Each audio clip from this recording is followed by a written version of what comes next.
Hello, hello. Episode 3 with Straight to It. I'm here with my brothers. You know who I am. I am Clem Boogie. That's Jason. That's Mike.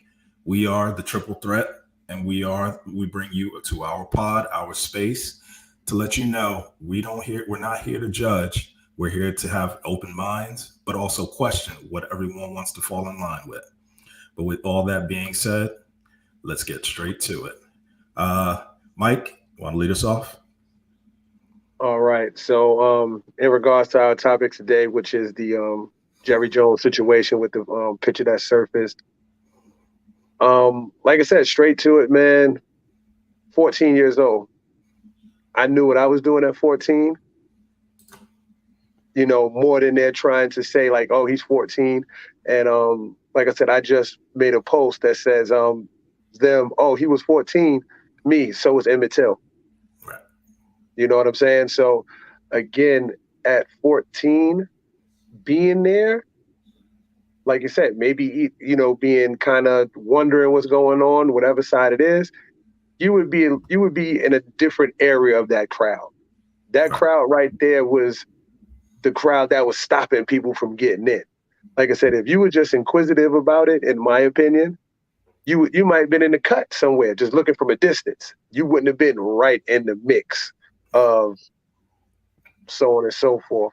And again, to go back to it, still ain't really say nothing about it to, hey, this is where I'm at now, even if, that's where I was then, but this is where I'm at now, anything like that, compared to how they tried to make Kyrie do. So again, I still think, yeah, at that point in time, yeah, he was in the mix and you probably couldn't help it because of the way he grew up and, the life and stuff like that, where he might not have wanted to even be that way. Who knows? Right. But for his neighborhood, for his family, for everything like that, certain things could have been pushed on him or whatever. But again, you in that crowd, in the main picture of that crowd, the one that went down in the history books that ain't nobody never really noticed until now. Right. Jay, what's your how do you feel about him kind of his non-acknowledgement? I know we've all three of us have watched the news lines and kind of seen like they've kind of tried to brush it under the surface. He's had people come to his aid to advocate for him. Obviously, his team, which everyone knows, and predominantly are black players. What's your spin on it, Jay?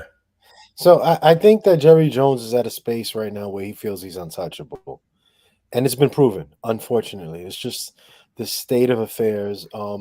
He is probably top three most important people in the NFL, whether we Right. like to admit it or not. Like I was saying, like we were saying jokingly off the record, but I'm anti Dallas Cowboys. Don't like Jerry Jones. I think that he's at a space where he's this elderly man who has been in a position of power for most of his life. He's gotten to do whatever he wants. He gotten away with so many things. He's gotten to spew some real ignorant comments and try to make it like it wasn't bias in the Kaepernick situation and any other situations that has happened where it had nothing to do with him. It had nothing to do with the Cowboys, but he felt like saying something and he always got away with that. And it was because he's Jerry Jones. And you know, people who follow football know he is an important figure historically at this point. So people tend to give him a lot more a lot more leeway for the three things that society tends to give leeway for. One, riches. This guy's Right. wealthy. You Hmm. get a lot of leeway for that when it's combined with being white Right. and being an historical figure in what is known to be one of the white mainstays of America, which is American sports. So Right. Jerry Jones is the trifecta of, oh, it's just Jerry Jones, and we kind of always tend to let it go. Psychologically, if you look back in that picture, you can see the aggression of two lads in the front, right? You can see the white aggression. Even if Jerry Jones is like you mentioned, even if Jerry Jones is just being inquisitive, even if he was just shocked at what happened, even if he never agreed with what the two gentlemen in the front felt, that would leave an impact. And that would have changed who Jerry Jones would have became. However, everything that he has done when it came to civil rights, black rights. Kaepernick silently protesting, not bothering anybody. Everything Jerry Jones has ever said or done has not shown that he was the kid in the back that was shocked or curious or didn't know what was going on. It showed that Jerry Jones could have just slid up to the front of the crowd had there been another couple pictures after that. Right. That's what I get from Jerry Jones. Yeah. From that picture, just looking at it, it just reminds me of everything that we get accused of as, people of color, black men, women, children, even these days, which is despicable, is guilt by association. If that was a person of color, they would have been, crucified to the fullest.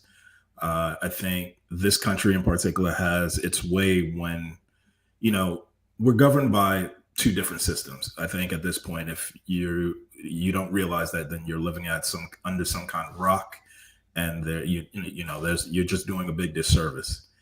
And in terms of Jerry Jones, right, to list some of his things that he's prominent for, obviously we know the Dallas Cowboys. He's also made his riches through oil fields. I think that's when he made his biggest break. So money is no option for him. He has an embarrassment of riches, like you alluded to. I think when it comes to Jerry Jones, he sought out as like this businessman where he could do no wrong. I think he's about 80 years old. I think there are a lot of things and a lot of instances that correlate. Bill Cosby is basically the same age as Jerry Jones. You see how vilified they've done to Bill Cosby. Mike, you had said it before, 14 years old. That was Emmett Till's age. They fried him. So with the excuses that people want to have about, it was 65 years ago, whatever, we all know. Everyone knows right from wrong. And I think I just have a problem for him not acknowledging or denouncing what, which is kind of evident to everybody at this point. You're racist. Simple as that. There is a racist undertone when it comes to Jerry Jones. You guys both alluded to the Kaepernick situation. He spearheaded the "No one better kneel" on my watch. Jerry Jones is one of the owners, if not the owner in the NFL. When he speaks, everyone listens. And that's what's the unfortunate part of this whole situation. It's hard because, as we know, sports, not only football, in sports, it's, the entertainment is predominantly people of color, whether you're black, whether you're Hispanic or whatever, color, creed, race, or whatever. White is seemingly the minority. However, when it comes to ownership, they are the majority. And that's where the last buck stops, because they get to say so, because evidently it affects their bottom line. It's unfortunate, but that's where we are. And, there are a lot of spins and turns, like right before we got on here and we talked about how we would want to kind of attack this. It's hard because, he's seemingly in control of a lot of people's destiny, a lot of people of color's destiny. So, it puts kind of like the handcuffs, so to speak, on his players, certain personnel that work in the building, and his day-to-day people. They might look like us, but how much say-so do they truly have? Probably none. And, for me, that's what I take away from it. Yes, I get he's 80 years old, but he's not the first 80 years old. There are a lot of 80-year-old people that are bitter, that are set in their ways. And, if you talk to them long enough, you can tell where their undertone is, where it's their lineage and all that stuff is coming.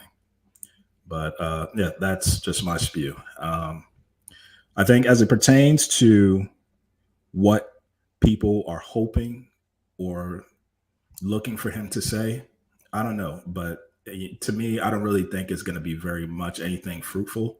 Mike, what do you think?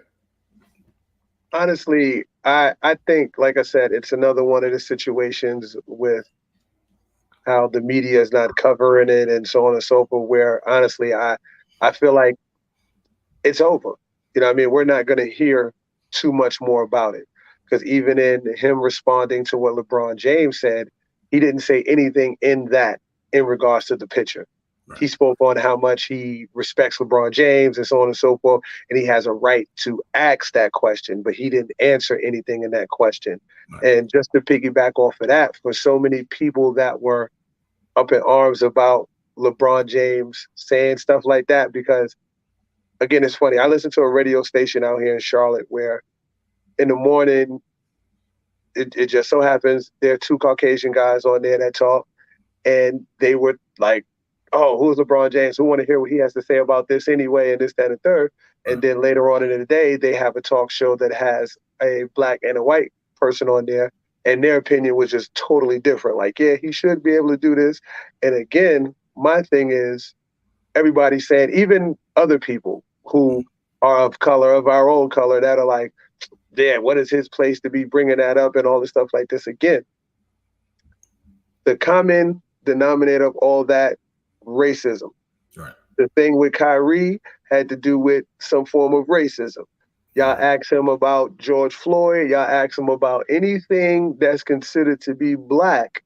So for him to bring this up and start the conversation on it, now it's like, oh, who is he? He don't even play football and all this other stuff like this and so on and so forth. No, he's just another black man asking a question in regards to the Kyrie situation. But so many tried to knock him for that for their own particular reasons, which is some just hate.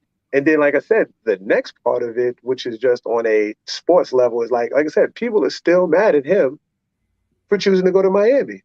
Right.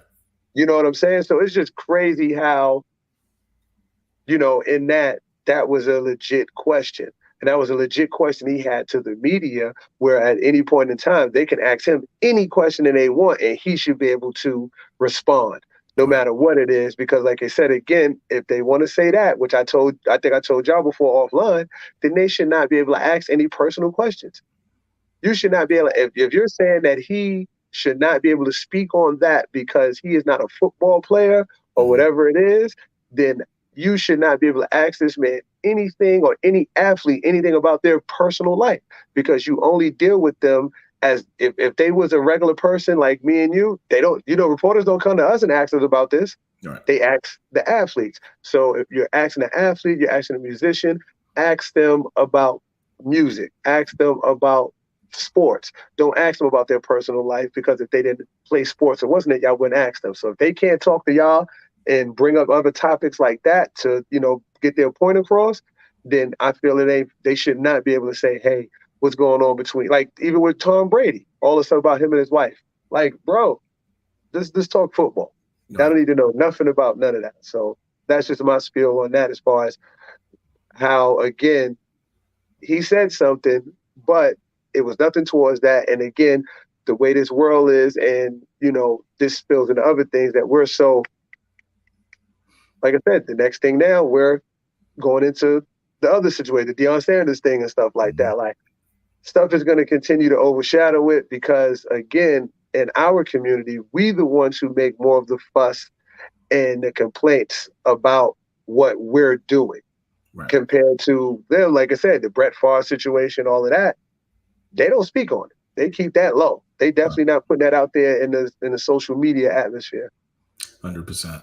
Jay, I know you for years, and I know you are a diehard Miami Heat fan. So take us back to, I believe it was 2010, when LeBron did the decision, and how that transitional period happened, and, the venom that he got from just making a decision on his own destination, his future. Mind you, he was a free agent. Free, last time I checked, you're free to do whatever the hell you want to do. But as it pertains to that, tell us how was the temperature with that kind of stuff? So at this moment, we have to remember that at that time period, the three best players in the NBA were Kobe Bryant, LeBron James, and Dwayne Wade just entered the conversation. Right. At that time, just before the injuries, Dwayne Wade was already, pushing a charge where people already felt he was robbed on one MVP. The only one that they felt he was robbed this whole season. I mean, his whole career.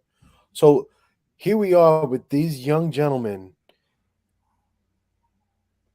This is the change, not just the changing of the guard, but this is the change of financial. I mean, everything is starting to change. So I need to bring that up for a reason. Everything Yeah. is starting to change, and Kobe Bryant and LeBron James are leading that financial change. We have to be mindful. Like when we talk about, everybody's always talking about Jordan, and I get it. That's different. Jordan didn't do that on the court financially. Jordan wasn't the highest paid player. It's a different thing. What Kobe and LeBron was doing financially in that time period was unheard of in the NBA historically. So that shift is important to bring up because here is a young man who is not in the prime of his career yet, who has not played the best basketball yet. And he's in regard as being the top 3 player in the NBA. He's a free agent. He's highly coveted by Chicago and New York, heavily, heavily. Meetings were made. Choices had to be done. ESPN reached out to LeBron James and said, why don't we do it this way? And then all the proceeds, LeBron was like, all the proceeds could go to the Boys and Girls Club. People don't remember. LeBron did not come up with this idea to do the decision on live TV. ESPN did.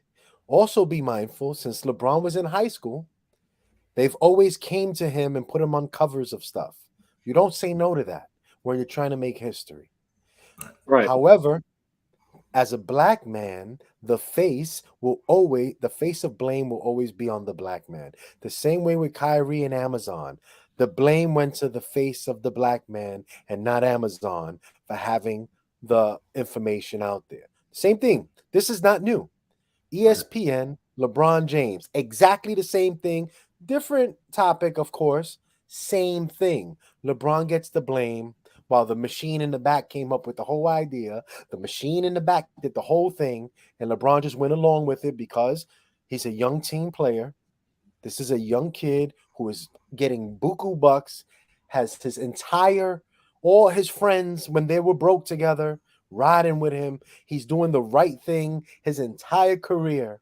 And he thinks, you know what? I'm going along with this. All the proceeds going to the Boys and Girls Club. How could I lose? Right. And what do?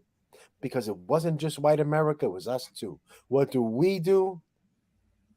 The face of a black man is all we saw. Subconsciously, that's all we saw. And we needed to bash and attack him. And it never let go. It's like you said, it's crazy how people are still mad over that. And no matter what LeBron says, it's like that horse-looking white lady on Fox News told him to shut up and dribble.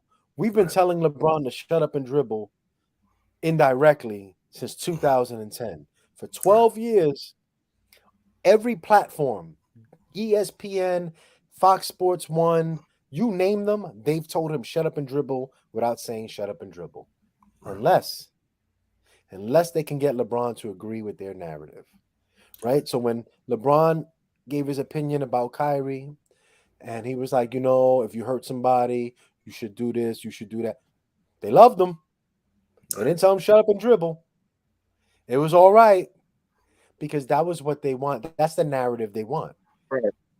But the moment he goes back into saying, wait, I have a problem. You love to question my people. Let's talk about this. Right. Now it's Mr. Shut Up and Dribble again. You see? So it's not it was never really LeBron. Had the decision been made by anyone at that time, the exact same way, if they were just as high profile, they would have been the face. As long as they were our color, they would have been the face. And that's the problem we have as a society, is that we love to hate us as a society. Not us, but we love the society, America, global society. They love to hate us. And LeBron just happened to be the face they saw, and it was dark enough for them to spew all their hatred toward him. ESPN came up with this idea, not LeBron James. LeBron James came up with the let's send all the money to the kids. I don't know how no one patted him on the back, but instead Let's hate the black guy because this is what we do as a society. And it's a very unfortunate thing that for 12 years, because LeBron's never had nothing said bad against him until the decision. People loved him. He was the king. He wasn't named that by himself. Sports Illustrated was calling him that since high school. Right. That wasn't him. We keep forgetting. People make it like he's this arrogant, narcissistic individual, but that's because he's a great black athlete that's on the verge of doing things that black athletes just haven't done. Now, matter of fact, that no athlete, especially white athletes, no athlete has ever done, and that hurts people to 100%. see that this is happening. And you know, and it's unfortunate if you really think about it. The atmosphere in 2010, LeBron James is squeaky clean. Yeah. He is the ideal athlete. He busts his ass. He's the first in the gym, the last to leave. He may not be a killer like Kobe because that's a whole different thing, but he takes care of himself. He has no belligerent drunk photos, no DUIs, no cheating on his wives, no beating of his kids. This guy has walked a straight path. He's done nothing but give. He put all his friends on. Let's start a business. This, you want to do this? Here, let's get this going. He was the ideal human, not just black man. But they needed something because we can never be ideal. That's the problem, is that society will never let us be ideal, no matter how clean we are. They have to get us. And we sometimes have this thing where, oh, if ESPN said it, we got to roll with it. If Fox said it, if CNN said it, we got to roll with it. And we never stick up for ourselves so much that the narrative changes. We roll with the narrative. Right. Think about the first thing that came out. It wasn't people on social media like, oh, that decision was stupid. Millions of people tuned in, so it wasn't stupid. Yeah. But were the people that got spurned, you know, like Stephen A. Smith with his Knicks, and you know, we know he's puppet master and all that, and you know, once all these platforms, you know, the white run platforms started bashing the young black man who had no stains in his entire life, we let it happen. And for 12 years, we've been pushing that narrative more than they have. And because a lot of times we allow them to force what comes out of our mouths. And we need to stop doing that. And LeBron James had a fucked up run for 12 years by the media because of something ESPN thought was a great idea. All right. Mike, go ahead. You wanted to chime in? Well, just the lightest thing, and I've said this before in different circles and stuff like that. LeBron James has the best story of any athlete to ever play sports. Yeah. Mm-hmm. Nobody can tell me different, because if you look at what he's done since day one to now, like you said, no anything personal. His career, whatever it is you could say about the finals, but for any real athlete knows just being there that many times means more than anything, you know, outside of winning, and he has won numerous times. Mm-hmm. They say the stuff about the bubble and all that. A win is a win. Right. Everybody played the same amount of games. Everybody was in the same situation. So, yeah, you can say what you want, but they won. He's got his other titles and so on and so forth. The milestones, the business, and all. Like I said, like, there is nobody, when I looked at it the other day, I got to repost, whatever. There's nobody that is ever going to break those records like he has. Mm-hmm. He is in almost every category. Like, he is in scoring is about to be there. He just passed Matt. Like, that is crazy. In all the other particular categories where they looking at him like, he's like top 5 in almost every category. Yeah. Every category. That's crazy. Yeah. That's crazy to the names that are there in those categories. And you look like, yo, he's about to catch this person. Yo, he's about to, you know what I'm saying? Like, yeah. So again, as far as him personally, and then the fact of his kids, like, I tell everybody, like, be honest, that's what I wanted to do. Like, that should have been, like, that's what you want your story to be. So I don't know how anybody feels some type of way about that, to be like, I have 2 boys, so I can imagine being the best basketball player ever and then having 2 kids that are coming up that are good like that. So, you know what I mean? Overall, best athletic story of all time from start to finish. Like I said, Michael Jordan is the GOAT and stuff, but Mike's story didn't start like LeBron's. Right. You know what I'm saying? Kobe's story didn't start like LeBron's, and LeBron won championship after championship after championship. And what's that? If he'd have went to college and played like that, he would have probably won there as well too. Now, like I said, Kareem Abdul-Jabbar, his situation a little different, but now LeBron, I see because of the scoring and all that, like, yeah, I got to give him the notch. Mm-hmm. It's just that he didn't go to college. Kareem, you did. He didn't go. But then on the business side of things and everything else, the lifestyle, the way, you know, he takes care of his family, all the things that he does in the community, the school, all of that stuff opens up the door. So, like, again, if y'all can talk to him about everything else outside of basketball, he should be able to bring up topics outside of basketball. Like I said, it goes back to shut up and dribble. Mm-hmm. But when it was Kyrie, it wasn't shut up and dribble. Everybody like, well, he asking him because that's his man. Like, y'all always say they don't mess with each other. So there's no reason for them to ask him if y'all feel like, yeah, they played at one point, but everybody don't ask everybody about somebody you played with or whatever. They knew what they were doing. And the same way when he said what he said, they knew what they were doing as well, too, to try to cut him down and stuff like that. So, again, the Jerry Jones situation overall, not a good situation. I look at it as, like you said, he's too powerful in the NFL for them to do like they did homeboy from the Suns and all that stuff like that. Like, because of stuff like that, he just got a lot going on. Like I said, he's super old money.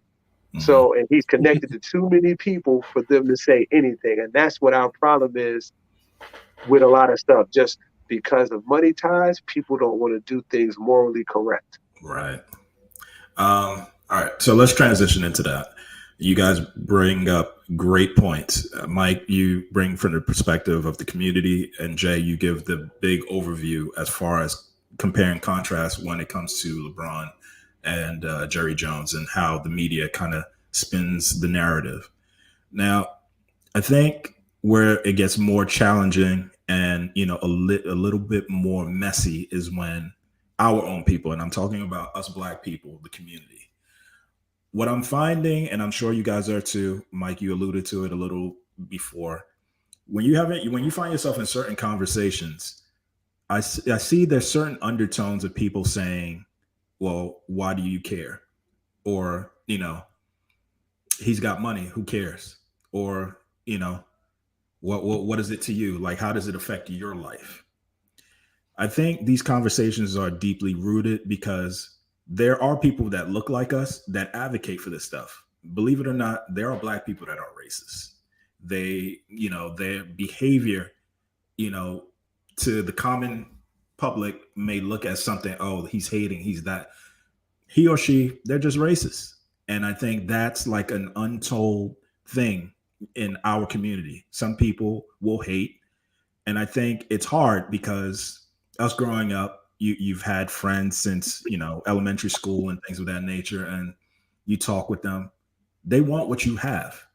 Like, but as you grow up and you grow into your own, what the next person has is not something what you should envy. You don't know what it took for that person to get that, you know, whether it's monetary gain or something of value or whatever creative impact. You have to be willing to work. And I think, I'm not trying to say our own people are lazy, but we have this thing with us where everything has to be questioned, not the good question, not to like show me how, not to, okay, talk me through this or guide me through. It's more so, well, what did this dude do to get that? Or what does she do to deserve that?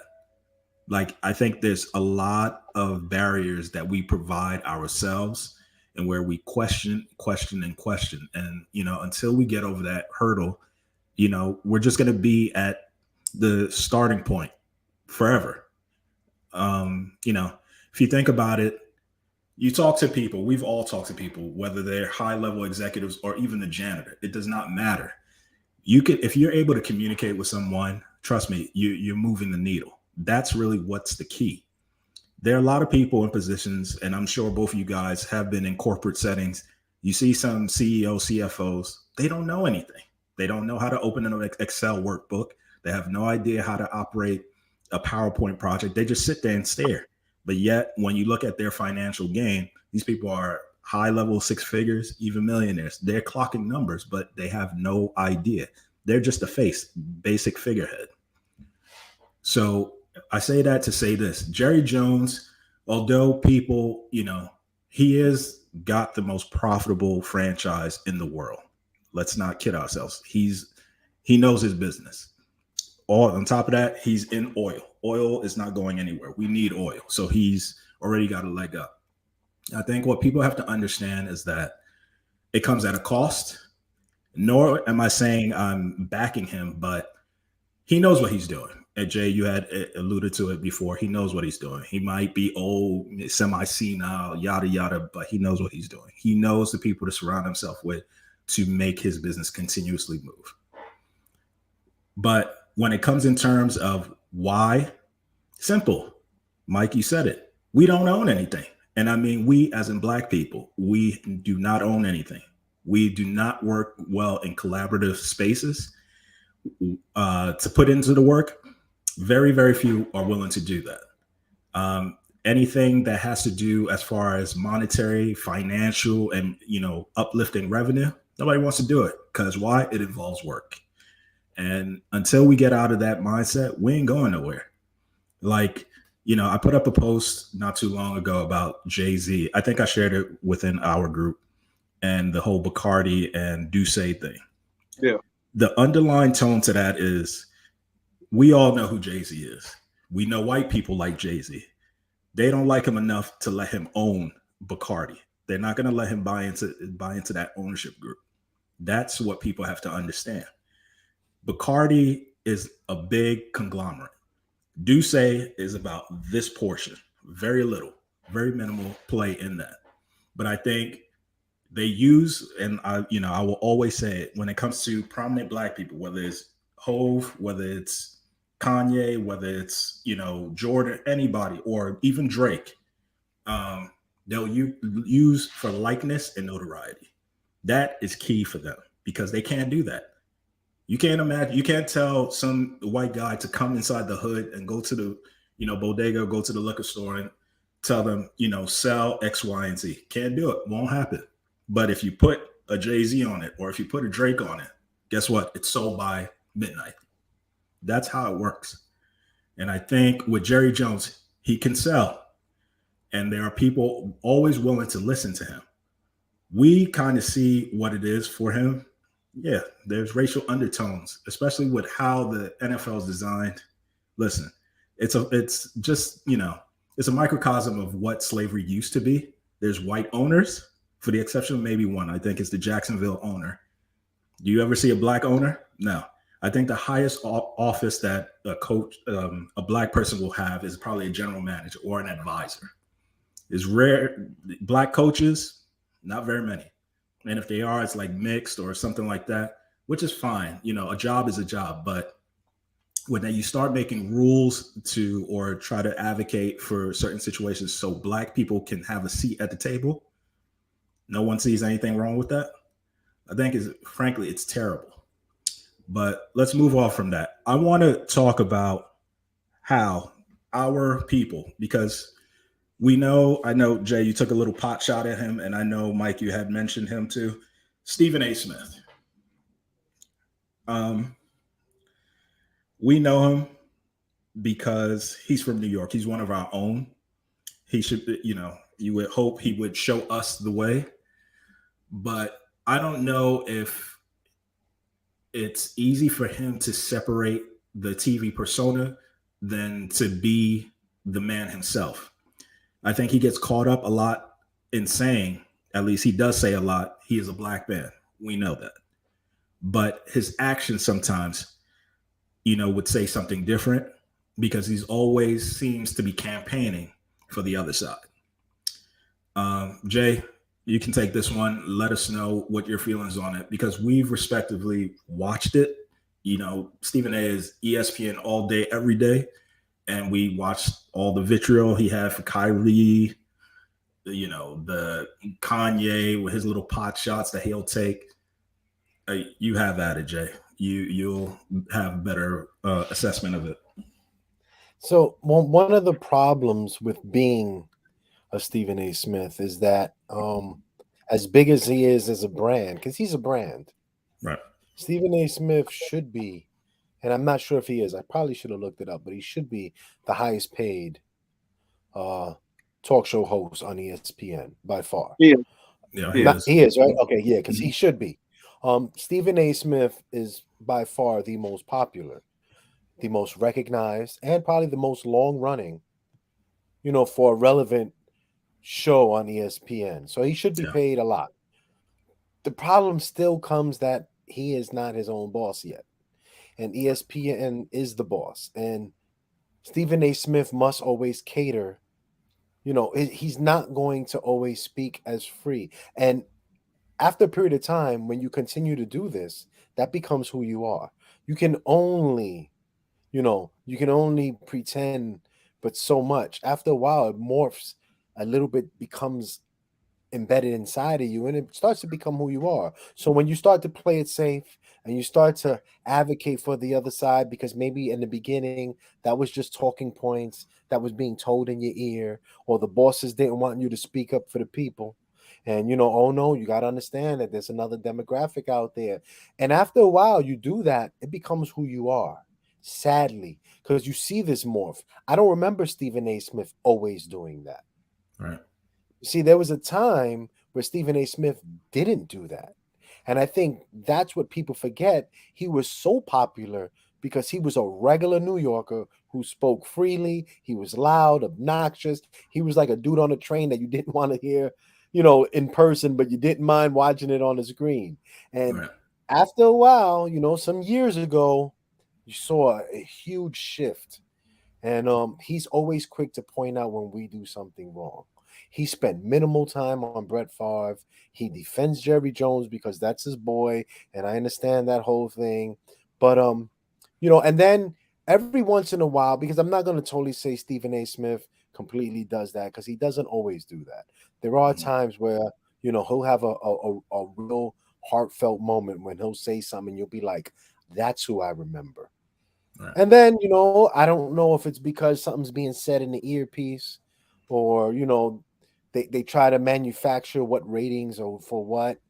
And, he's chasing money, he's chasing ratings, he's chasing popularity. It's hard when you're the face or one of the faces of a franchise, and but you don't run it. And you really only have enough say so. So as much as sometimes Stephen A disgusts me, I try to understand it on a deeper level, that maybe some of that is force-fed talking points that have become embedded into who he is. And he's a grown-up, so of course he has decisions to make, and he could still find a way, because he's a very good speaker. He could find a way to still get other messages across. I just don't like how hard he is on us, because like he's not our principal, right? He's not our professor where he can be hard on us about grading our papers.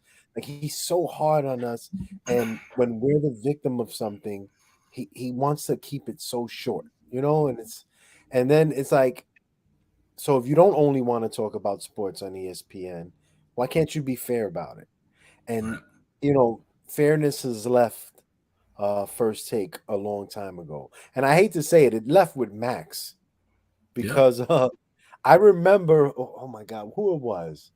It wasn't Antonio Brown, but someone said one time and I remember seeing it. Oh man, Stephen A. I think it was Terrell Owens. I think It was Terrell Owens, where he told Max, "You more black than Stephen A. Smith." Yeah. Yeah, and I hate to say it, man, but I felt that. I was like, damn, I felt that. So, I don't know if it's because he's still shucking and jiving, and he's still trying to, he's trying to still be the number one guy, and he'll do whatever the boss wants him to do. I don't know if it's that, or if he really believes it, because it's very hard to tell. He's one of those few personalities that it's hard to know if there's a separate line, or if that's who he's become in totality. Because, although him and Max will never be best friends, clearly, he needed him off the show. I hate to say it, but Terrell Owens was right. Max spoke up for us more than anyone outside of Jay Williams. Yeah.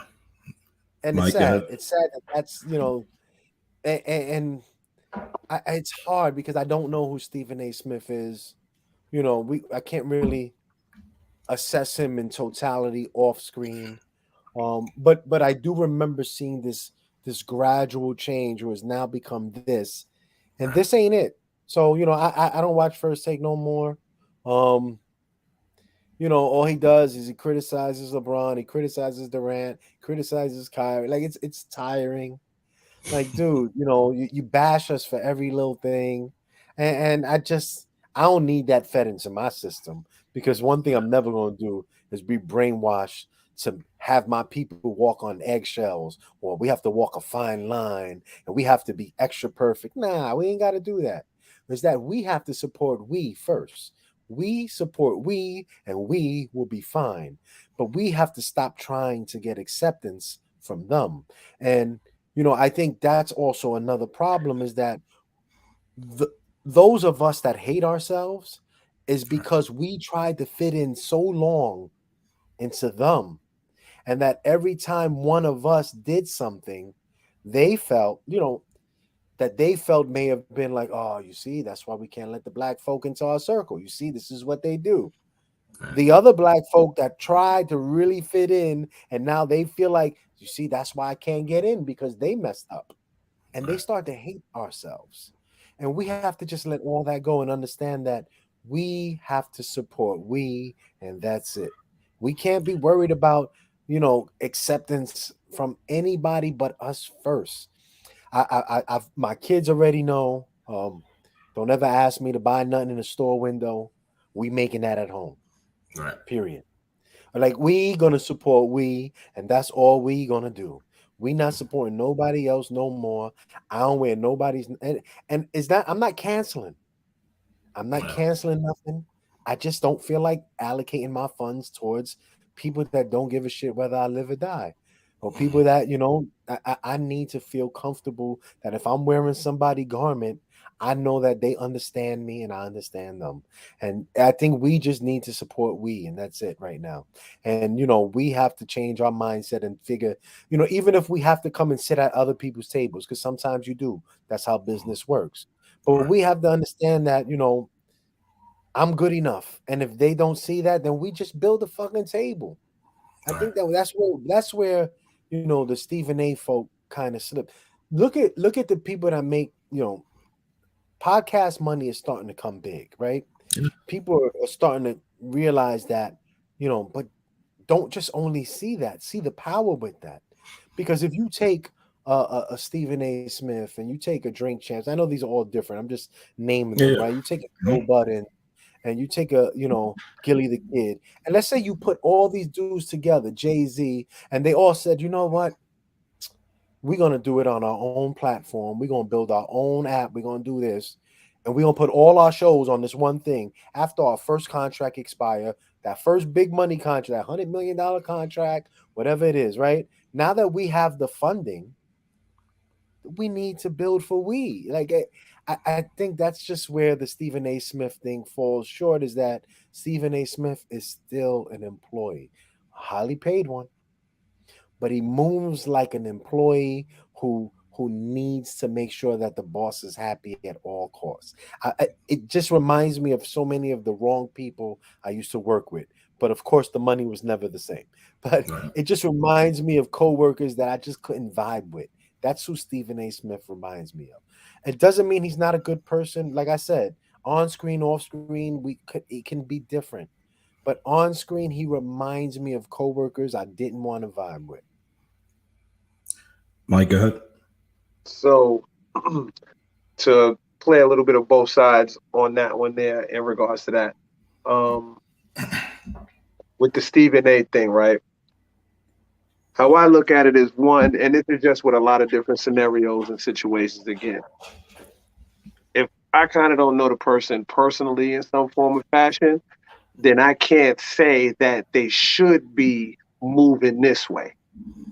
Because in actuality, like I said, us being from New York and me being in the South and meeting people from other areas and other different walks of life, they can come from the same type environment that you come from, but because their surroundings and that environment was different. Like I said, hood in Harlem is hood in Charlotte, hood to Chicago, this, that, and third. But the atmosphere and everything else around it is also what shaped and molded them as well. So for Cali, for instance, and other places, like I said, like for us in the city, or for me in the city, went to school in the Bronx. So at one point in time, I only dated Spanish girls. Like, that's just what it was, because that was my environment majority of the time. Being in Harlem, close to Spanish Harlem, the same thing as well. A lot of Spanish girls and stuff like that, and so on and so forth. So like I said, when I meet other guys that Cali, and then like I see them mess with other race, I'm like, I got to remember, this is your normal. You know what I'm saying? This is your normal. So I may look at it as like even with the thing, like they talk about Charles Barkley and his particular situation. They're like, oh, he married, he had white woman and all this other stuff like this and so on and so forth. But again, probably from where he was at and the environment that he was in, that what was there, that was acceptable at that present point in time. For us in New York and stuff like that, like, it wasn't too many white girls going to school in these particular places or stuff like that. Like, my eyes didn't open up to that until I started going, when I went to college in Florida and all that. And now I'm at a campus where, so everybody, and then through that, your thought pattern and way you look at things changes because of your experience. So like I said, with Stephen A. as well, yeah, we look at him as a Black man, and we feel like this Black man should do this. Right. And that's what a lot of this stuff comes from in a lot of scenarios with us as people. We look at this person is this, so this person should be that. Just like with any other race, they like, oh, so you this, you should be with us. Or, why are you doing this? Or why are you acting that? Like I said, Max or whatever. Max might have grew up in an environment where he was around Black people. That changed his outlook on the way he responds to these particular situations. We're in the same for Stephen A. Like I said, no matter what the particular situation is, especially when you don't have that relationship with, well, if you didn't have that kind of problem with somebody, before this picture or certain things, Stephen A. and Jerry Jones was cool. So it's hard to turn now and be like, F you because of this picture. Like, I know this person personally, kind of. And in the actions with me and this person personally, I've never, that type of vibe has never came across to me of him being racist to me or anything like that, or people I was around. So when he hears this stuff, he's just looking at it as, I know this guy. Right. You know what I'm saying? Like, in my opinion, because that's how I am about certain situations. Like I said, it was a girl talking about the Kanye stuff, and she was like, whoever follow Kanye, I'm gonna delete them and so on and so forth. And if you like this, I'm gonna delete. So I did it on purpose, and I did it on purpose to see, because I'm like, one, me and you speak personally, so you're gonna judge how I feel about this particular topic over how you know me personally. That's what I feel like has to be somewhat of the change at times with a lot of things on people personal levels. Now on a celebrity level and stuff like this, like we was talking about that as well with the Chris Paul and all that stuff like that. And it was like, well, if he did it, if Kanye lying, then he should be this and this, that, and the third. And she was like, how would you feel about it? I was like, if he lying, he wrong. Right. And if he telling the truth, I told you. So like I said, my energy is right there, no matter what. For us as our own people and minority people, our energy is, and not even, and that's what I got. That's what I try to change as well too, because it's not just minority people. That's everybody. Our energy goes so strong towards the negative in a lot of situations, and it doesn't come the same way towards the positive. Right. And like I said, people come to their conclusions about particular things without knowing the stone cold facts about things or whatever. Like I said, the Brett Favre situation. Now, there's a new meme I just posted that where somebody was like, yeah, more people mad at Deion Sanders in Mississippi than they are at Brett Favre. Yeah. That's just what it is. And again, nobody's respecting the fact in regards to his situation where, like I said, like, what if his dream was to be a Division I coach? And because he dreamt this as a child coming up, after, hey, I played football after my football years. This is what I thought about. I'm gonna do this. I'm gonna do that. Do this, and I'm gonna get to the end. I'm gonna get to the what's name and probably work my way to the NFL. But I want to be a Division I coach to probably coach a team to be one of the top ranked on ESPN. He might have wanted that, right? So again, because he went to Jackson State, and our people or the minority feels like, hey, bro, nah, forget your dream. Be black, stay with us, don't make no other moves, and so on and so forth. But his dream was, hey, I want this too. Is he wrong for that? In my opinion, no. So like I said, it goes back to the same thing of, again, Stephen A. Smith from New York. But again, depending on how you were raised, the people you was around, like going to St. Ray's changed me. Because I was open to a different variety of kids in a lifestyle that I didn't have in Harlem. And that opened my mind up to be more sympathetic to other things that other people wasn't, because they were just in their environment, where everybody in that environment might be like, man, F every other race but our own. Right. You know what I'm saying? Compared to now, I'm at St. Ray's and I'm around this race, that race, this race, that race. And hey, that dude cool. That girl cool. He cool. You know what I mean? I don't got the same, and that's what I try to tell people. I don't have the same issues with what people say and stuff like that, because like I said, at the end of the day, like I said, take it with a grain of salt. And it's just like, that's their opinion. Right. I'm not mad at it. It really doesn't make me or break me, because of the same thing to Kanye and all that other stuff. As he said about Hitler, I was talking to somebody about that as well, where, yeah, everybody has done something good. So Stephen A. Smith may have not have given people what they wanted in that, but he's also stood up for us in other scenarios as well too. So like I said, just like I said, you're not with the cancel culture, I'm not with that. Because at one point in time, Stephen A., I like listening to you.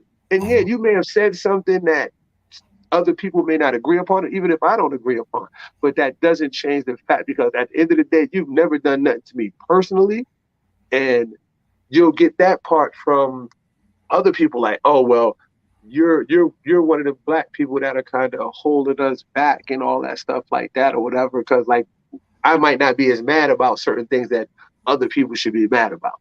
Right. You know what I mean? Like, now I'm wrong in some form or fashion because I'm not as mad as you. Again, you shouldn't even be that mad, to be honest, because like I said, it's not affecting you personally. This, that, oh, but black people, that, again, we got to get back to the human race of things, and that's where a lot of things change. Like I said, when we go into race and religion, that's what causes the problem. Right. When we're just human beings and we're just discussing the topic, then we separate from who feels this way, who feels that way. But the first topic is always race, then religion, and then financial. You know what I'm saying? And at that any point in time, those could all, one could be 1, 2, you know, however it goes, depending on how somebody feels at that particular topic. So again, with Stephen A., yeah, you may have said this and so on and so forth, but deep down inside, I don't think that he has it to where he wants to see anyone kind of go through anything. Like I said, he just, like I said, like, what's the name, right? What's the other guy that dealt with Shannon Sharp? Oh, Skip Bayless. He don't like LeBron at all, but they don't call him a racist. Right. He don't like LeBron at all. So it ain't like a thing. I think, like I said, and I'll say also to go off of that, like you said, like, could they be inputting things into his head? Maybe. Could he have been around them to the point that after you start hearing these things so much, you start saying, hey, y'all might be right. And that's just anybody, any situation where you're hearing things and a certain thing. So again, I think that it ain't the fact that it might be directed at, like, he honestly feels that way, you know, about particular topics. And it just happens. We're going to hire a guy that feels that way. That's why, not to say, this is why Shaq, like, why we don't hear nothing out of Kenny? Kenny Swift says nothing.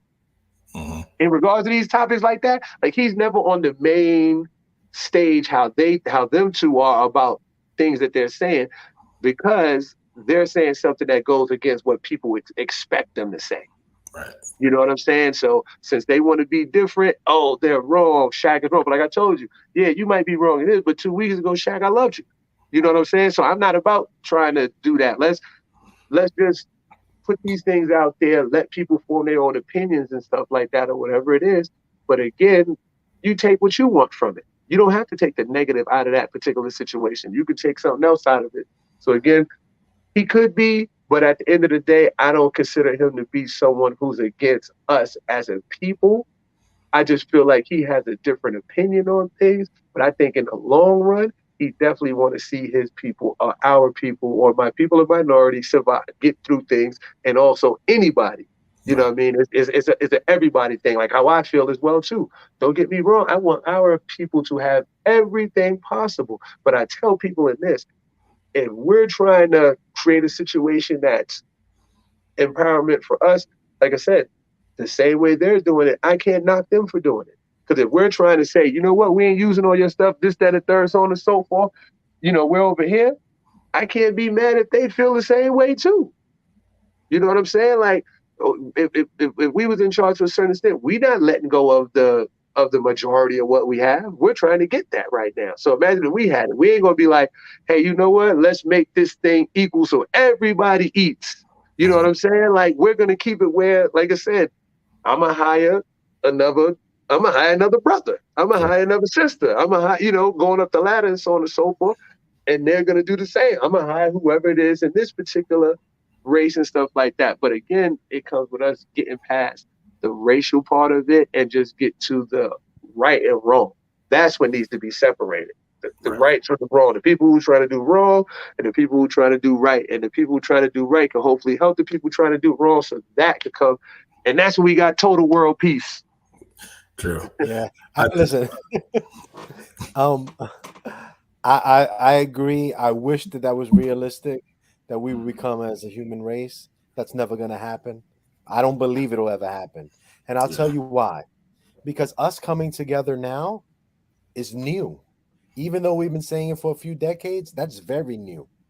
Everybody in power have came together on their own already. Yep. So it's not that, it's not so much if we say, you know what, we need to allocate our money towards our own people. That's not new. I've never seen a Hasidic Jew buy at a bodega in my entire life. Never. Right. Because that's not new. Right. This is what's always been done. We're the only people that's never done that. So when we bring it up now that we should start doing that, it's because that's the key to winning. Right? So they've shown that. Listen, Chinese restaurants are a great example. All these places are great examples of what happens when people start to allocate their funds to their own people. So what I think that we need to do, and we just need to look at what's the winning formula. That's a winning formula. That's it. I wish I'm at 1,000,000,000% with you. I wish that race, I don't really do religion, but I wish race and religion were concepts we never knew of. That I genuinely, passionately wish. But because I've learned through trial and error that these systems are already in play long before us, long before we started saying, damn, we got to come to, before the Panthers said we got to come together, were already fully together on their own. Right. They already allocated funds a certain way. They already had things set up. So us trying to do that now we're still playing catch up. Because those systems are already in play, right? Right. Look at how badly we want to fit in. That even when Hilfiger said things against us, we had to do rap songs about Hilfiger, and we had to do we just want to fit in so badly. The person who runs Timberland, they say whatever they want about us, but we still and this is just a whole different thing, but because they don't really want us at that table. And they're vocal about that. And it's not every single person. These are not topics that cover every human being in every category, because that wouldn't be fair. And it's not right. There's greatness and there's bad people in every group, including ours. But what I'm saying is, I'm talking about the business folk. I'm not talking about the average person I walk down the street. I don't know what they're thinking, but I'm talking about how these systems are financially set up for success. When people are set up in their ways where it's like, we're going to allocate our money this way, we're going to target this demographic because we know this demographic is going to spend money with us. These are all things that are planned out thoroughly, recycled, regurgitated, and it's going through on and on. That's what we need to do. We need to say, you know what? What is going to be our target audience? What product do we want to do? And why should we only support we?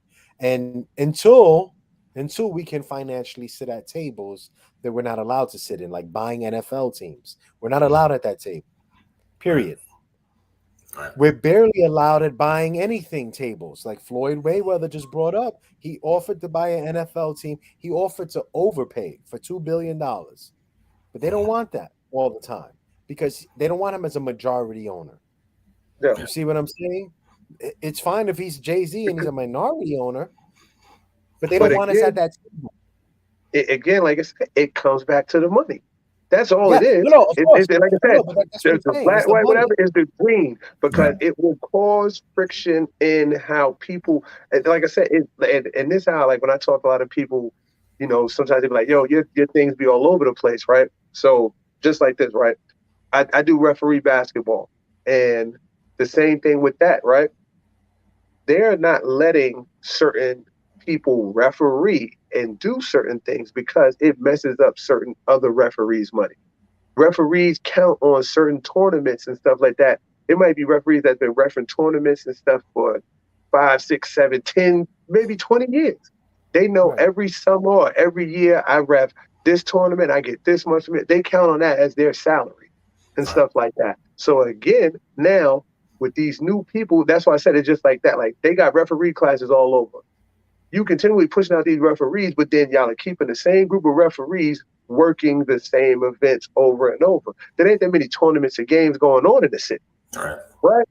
Like I said, this guy here knows, let's say 55th, or let's say the other Rucker, the younger Rucker and stuff like that. Like, or just say, no, leaving the tournaments back home or whatever. They know every summer this tournament comes up and I'm a ref this. That's how I was at one point. I got connected with a couple of people. I knew, next summer I'm a ref this. Is 25 games. I get such and such a game. Da da da da da da da da. I ref the games personally well. Others are just there to get the money. So that's what I'm saying. Like, it's just like you said, we're not going to bring nobody in who's going to probably try and bring somebody else in to bring somebody else in who's going to cut into these other particular people money who's been counting on this for umpteen years as a family trip, stuff like that. So again, like I said, it's all over the place. It comes back to, again, just people morals. Like I said, I just keep going back to like people morals, just like with the Diddy situation. And, like I said, like at one point, people used to hate Diddy for how he gave out his contracts. And then at some point, then people look like, well, you should have known better about signing these contracts. You know what I'm saying? But they consider it, and like I said, again, he was still learning in the process of all of that. So it's all over the place for me with a lot of things that just relates back to morality of how I feel like people should do things. And if we can get back to that as a overall, I think we would be in a better place. Right now, people's standards of what's right and what's wrong is just divulged off of money or some type of fame in a lot of cases. If I could get some fame off of this, I'm going to do that. Just like, okay, so again, with all of the stuff that's on the internet, the reason why, again, our world is like this is because of social media. Our world is all the way around, no ifs, ands about it, because like I said, when we were kids, they put it on the thing, news came on 2, maybe 3 times a day. Now you get news all day long thrown at you, and news is nothing but negativity. Nothing but negativity. That's why I didn't watch the news as a kid. I used to hate the news. Like, I don't watch the news because they don't tell you nothing good. Now it's on your phone all day. You have no choice but to engage in it. If you're in any social media platform, a dating platform, anything, you have to indulge in that. So, like I said, we're constantly fed negativity at all different forms, whether it be, like I said, like we didn't know about shootings in Chicago, all this stuff like that, because they used to only broadcast about what was going on in your neighborhoods, basically. Yeah. This is what's going on in New York.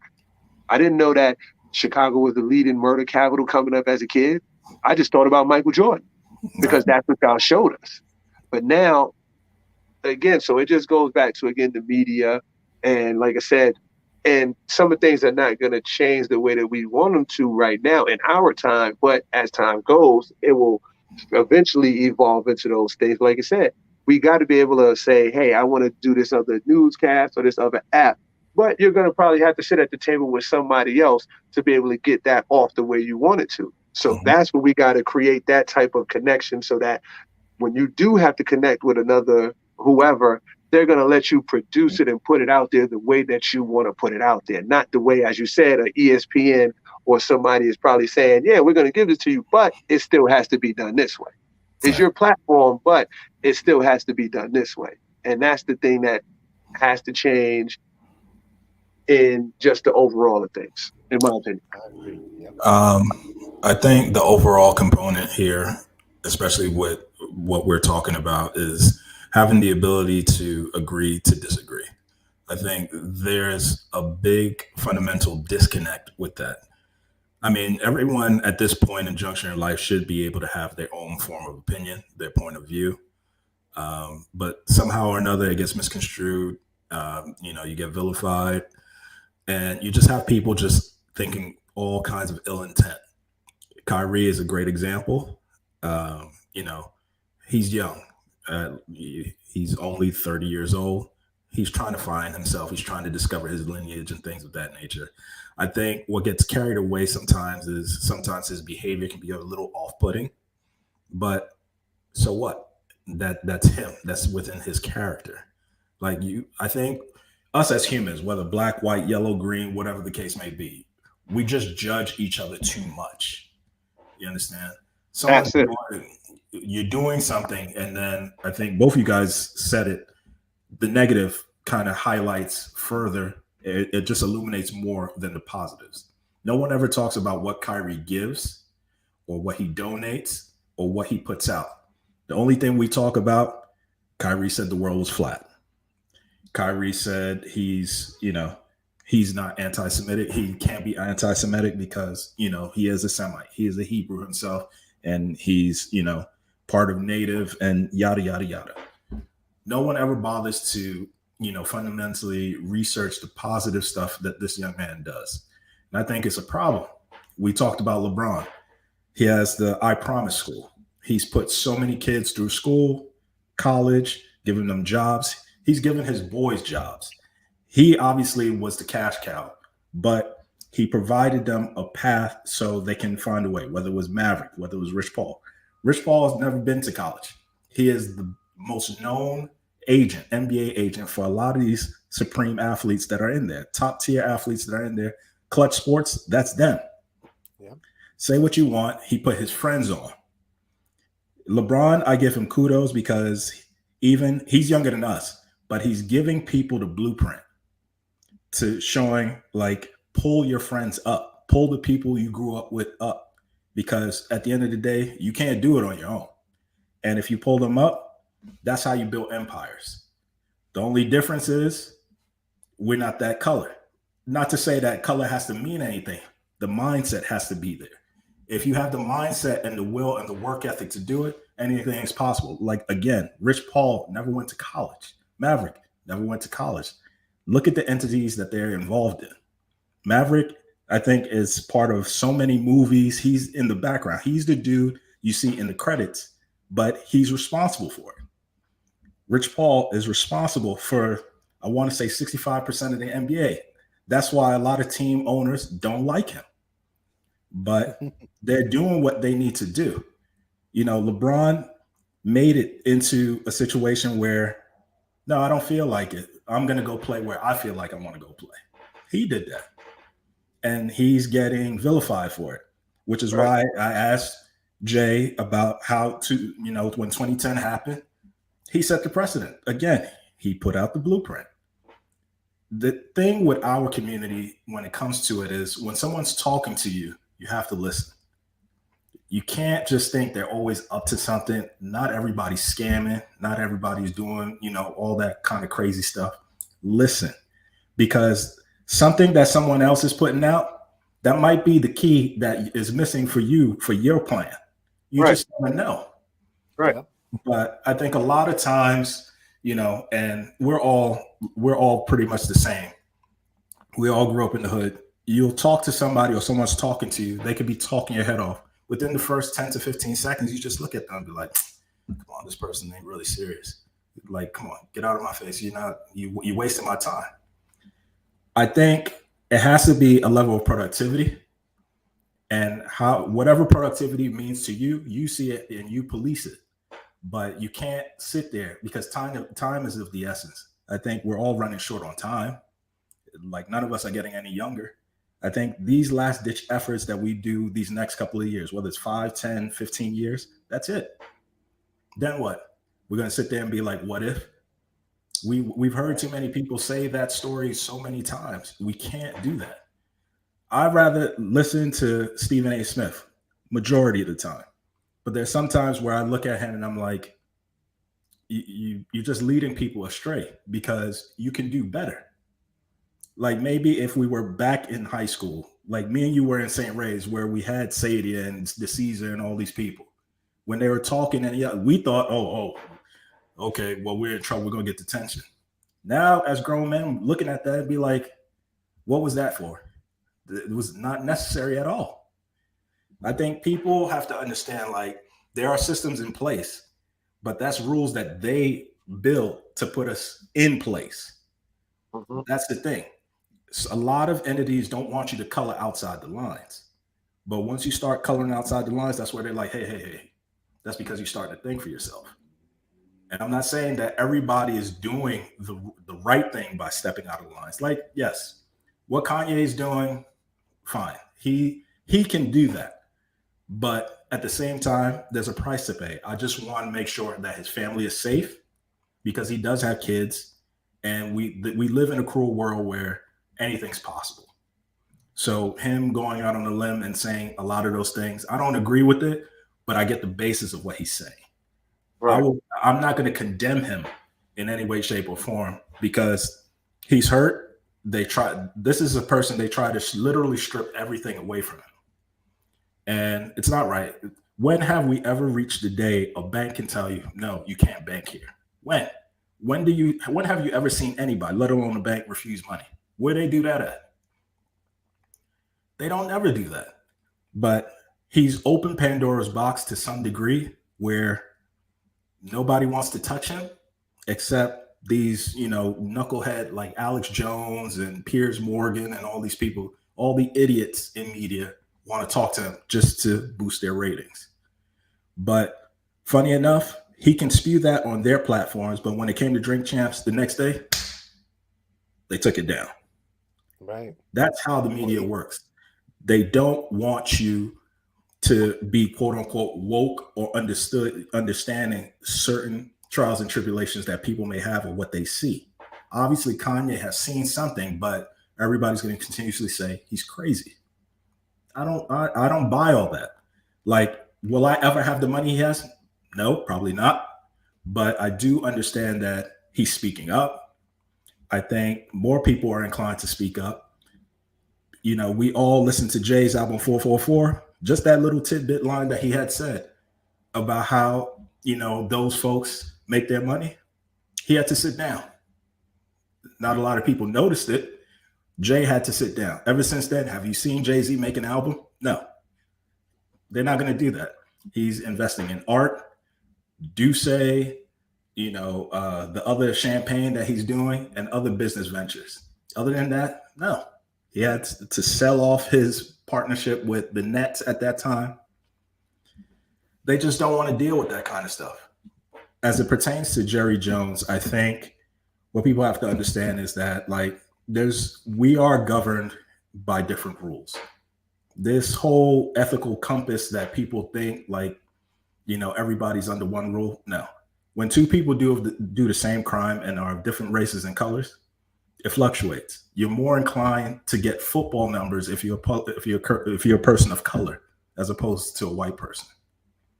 That's how that works. When the media spins something and you illustrate it, it's there in your face all the time. Anytime there's somebody that does something good, how often is it displayed? Like how often was the Will Smith and Chris Rock displayed? Right. It took the airways for however many months straight. No one talked about anything. They just, did you see what happened at the Oscars? Did you see what happened at the award show? That's it. And it's a distraction. Again, another distraction. If you can say that about that, then that's the same thing about his wife's stuff. You know, that was broadcast and stuff like that. But like I said, newest movie, no one's talking about that. No, And not at all. even to go into that, like I said, like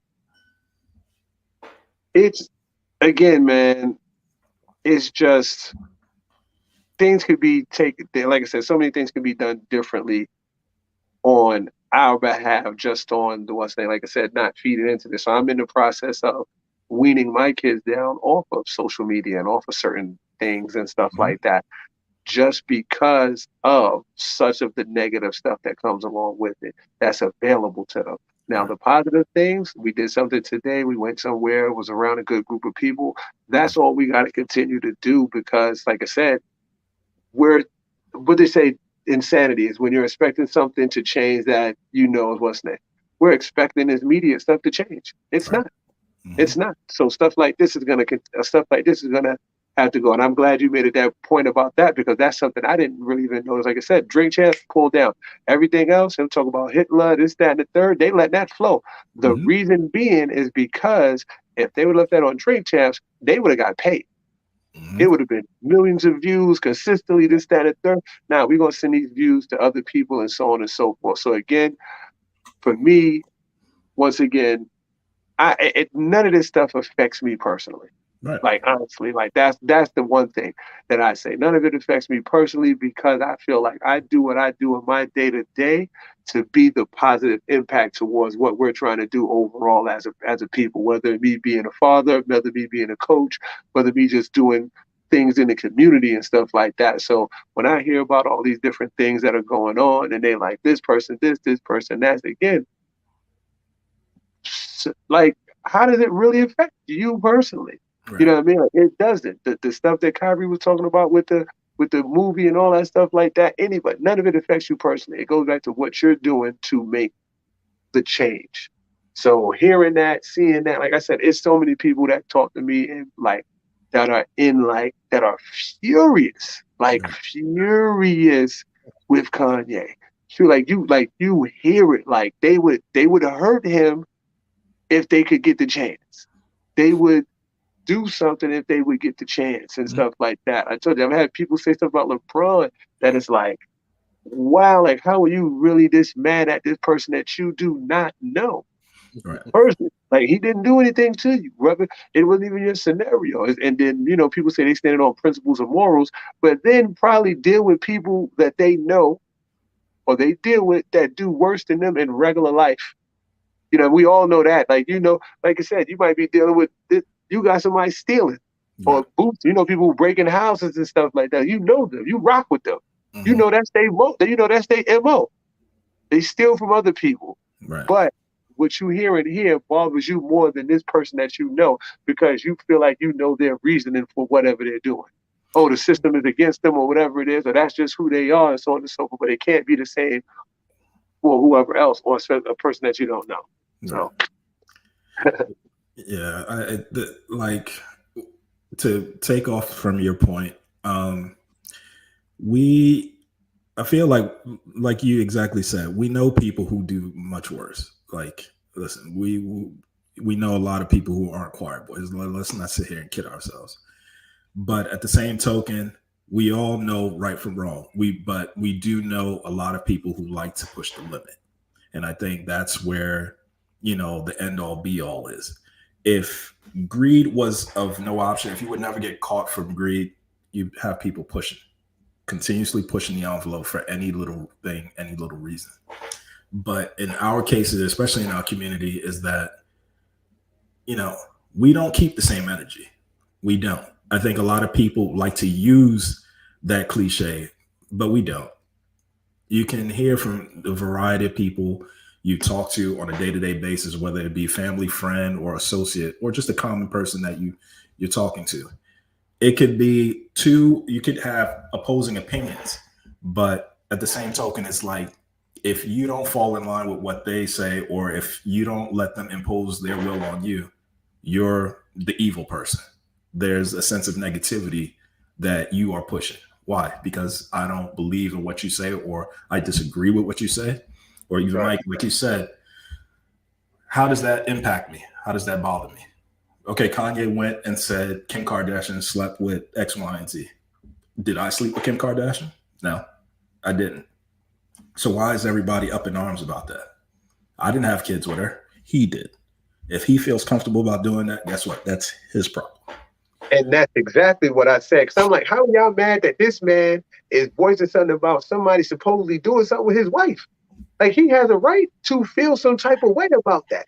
Right. Oh, but it ain't no evidence and all that. I said, you know who the evidence is? He is, because he's in it. Right. He is the evidence. It's just like if something happens and a person says, this person did something to me. If I go to the police and say, Clem punched me in my eye, where's the evidence? I'm the evidence, because I said that you did it. You know what I mean? And they just got to go off of that. So the same way for me, because like I said, he said it.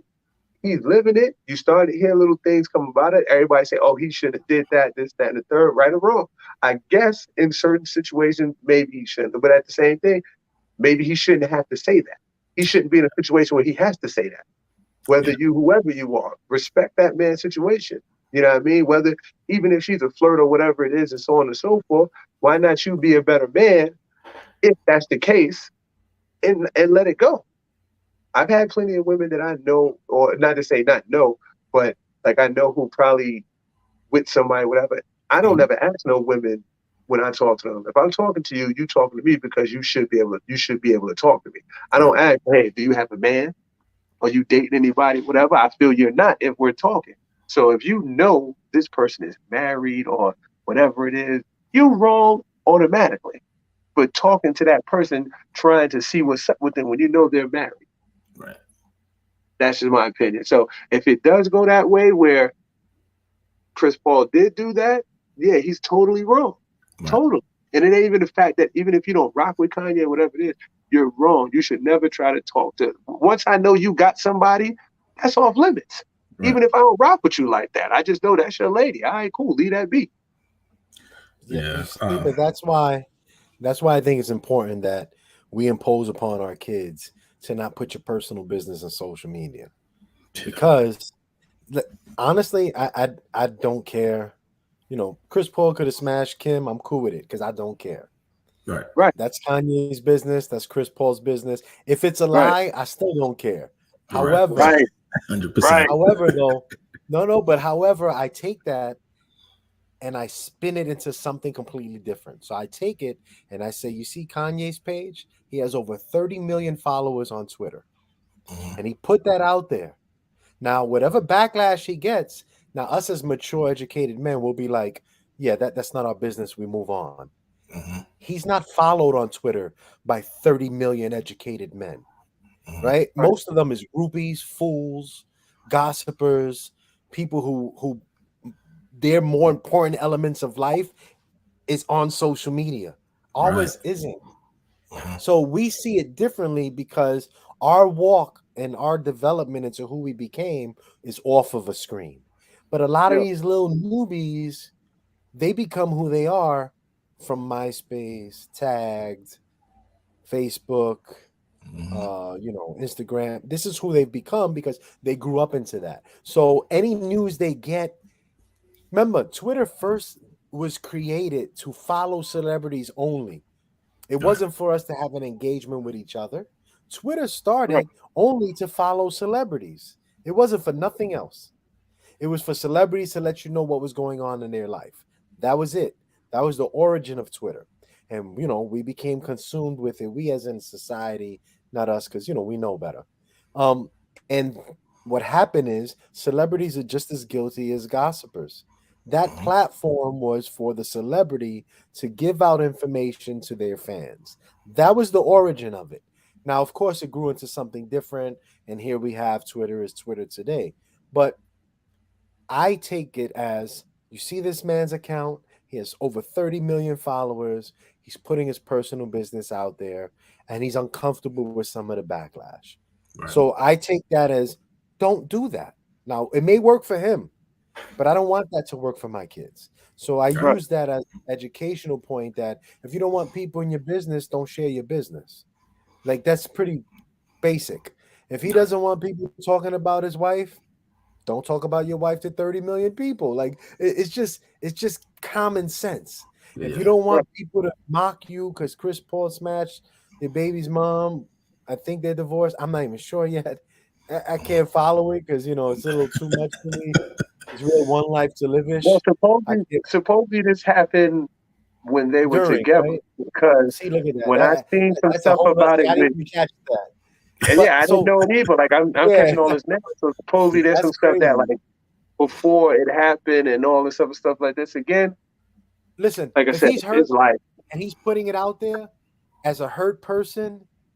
To me, that's real weak of a man. But I don't know that hurt. So he has to express this hurt the way he knows how. See, that's the thing too, is that how I hurt, I don't expect no one to hurt that way. 100%. How I love, I don't expect no one to love that way. It's crazy ironic that me and one of my closest friends, we were talking about how our parents only know how to love us the way they loved us.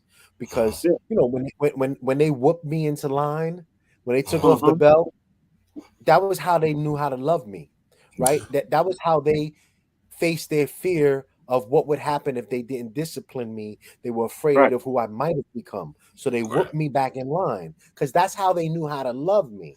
Kanye may only know how to express hurt this way.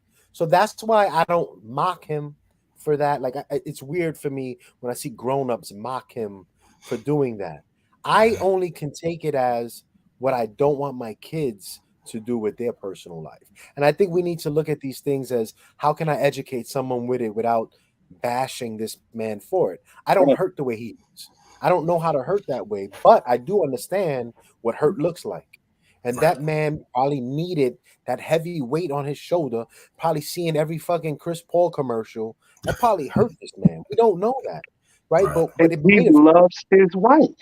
Like, he loved his family. And that was even the thing before when they was clowning about that. Like, bro, how you mad that this man saying publicly he want Pete Davis gone? He want his family back. Like, he loved his family. He loved that situation. Whatever it was, he loved it. You don't have to agree upon it. So you can't, but you shouldn't knock this man for saying he want his family back. And that and that's what I'm saying. Like, it's the way the world is going, the way people just wants to laugh at somebody at their misery or whatever it is instead of embrace. Like I said, y'all might have seen it, but I posted another day. I said, yo, like, I was crying off of some stuff that happened, and just a lot of things going on around me. And I'm driving and doing it, and I'm crying. I'm like, I'm out here looking like Tyrese right now.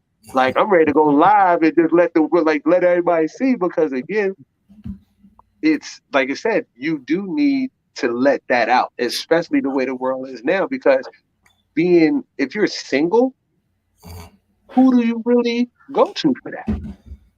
Once you become an adult, who do you really go to outside of your partner to really let yourself go?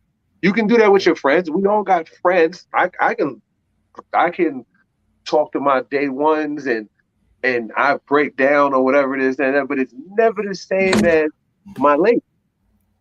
It's never the same as for a woman to do that to your husband or to your man or whatever it is. So for so many people right now that are pushing the single thing, or in relationships with people that they don't really want to be with, so they don't feel that comfortable to let themselves go. They're just involved with this person to be involved with them. That has to be stressful. I know it is, because I deal with it myself.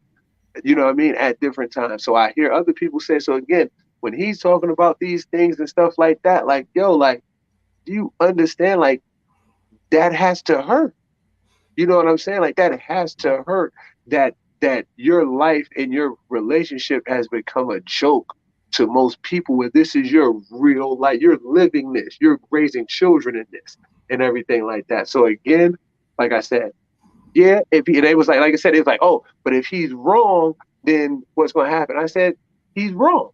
That don't make me judge him for the next thing that he says. Like, the next thing he says, he could be right. So I should be, well, he lied about the Chris Paul thing. Now I got to think he's lying about everything else. I don't have to, because I don't deal with him in that capacity to have to really worry about it like that. So anything with anybody say, you, anybody, I take it for what it is. Right. So like I said, if it doesn't affect me fully, it doesn't really matter. You could tell me, yo, I got moon boots or whatever it is. That's what's up. Like you know what I'm saying? Like that's just what it is. So that's the part that I feel like I'm trying to help a lot of, talk to a lot of people who do conversate with me about different topics and stuff like that. Like, one, you shouldn't be going to that such an extreme with certain things. But again, that's you. But then you can understand how your day goes where you're so, because like if that situation, Bob, I could only imagine what somebody at your job that you deal with every day does to you. Right. You know what I'm saying? Like you bothered by that. You bothered by something that don't have nothing to do with you and the person that you don't even know. So I can imagine if you at your job and you like, this dude used all the ink. Like you ready to go crazy. So, but again, that's just dealing with people, what's names. And again, like they say, the growing and healing and all this other stuff like this, and the way people put their spins on this and so on and so forth, man, you always going to be going through different scenarios and situations throughout life.